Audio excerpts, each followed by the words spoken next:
Hi there, this is Simon from writtenlegalenglish.com and welcome to this video where I'm going to conclude, at least for the time being, the list of mistakes that people make when they're learning legal English. And this mistake is something that I've touched on probably in a number of videos that I've done so far, and that is the fact that improving your legal English skills, particularly your writing skills, is not quick, and in many cases it's not easy. But just let me remind you, if you're watching this on YouTube or LinkedIn, Facebook or Patreon, then make sure that you check out my whole blog, all 8 mistakes that you might be making when you're learning legal English, on my website writtenlegalenglish.com. You'll see a link to that blog below this video. Okay, so this mistake that you might be making encapsulates a lot of the mistakes that we've discussed already, and that is to think somehow that improving your legal English is quick and easy. It's not. Now, let me qualify that. Learning legal English vocabulary can be quick. I mean, you can just get a book and you can just have a pile of words and you can memorize that pile of words, and you can probably do that in a day or two. And if you can, more power to you. The problem you'll have, and this is the main issue, is learning how to communicate that knowledge that you have effectively. Now, this is the main problem, and of course this boils down to writing skills and developing your writing skills as well, and to a certain extent your speaking skills. If you have knowledge in your head and you are unable to effectively communicate that, then that knowledge is not going to help a client, which means that that client is not going to come to you in the future for legal help, which means you're going to be losing clients. Alternatively, the opposite is true. So if you are able to communicate effectively and clients appreciate that fact, so your clients are informed and they can make decisions, and you're easy to speak to and you speak a client's language, they will, or you write in a way that clients will understand. Don't forget, writing is the most important skill. They will come back to you with repeat work and your reputation will grow. Now, this process of learning how to communicate effectively is long. It's not easy, and of course it can be frustrating, because if, for example, you send me work, in most of my work as a proofreader or as a copy editor, I make changes. I'm improving the text. I'm improving the communicability of the text.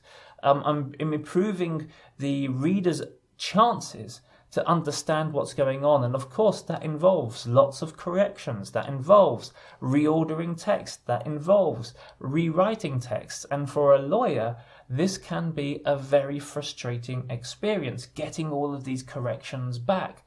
But from the point of view of clear communication, this is necessary. Now, the important thing there is to learn from those corrections and then to apply those corrections the next time you write. So that's the difficult process. Okay, so what should you do? Well, the first thing you can do is you can learn vocabulary bearing in mind communications, or at least the context of the communication. So what do I mean by that?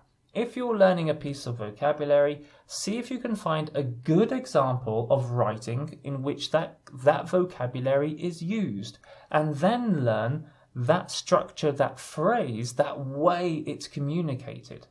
Now, of course, this makes the learning process longer, but in the long term, it brings faster benefits to you, because you're not breaking the learning process down into 2 processes. So first of all, lots of people would just learn vocabulary, and then at some point in the future they would learn, am I communicating this well? Am I not communicating this well?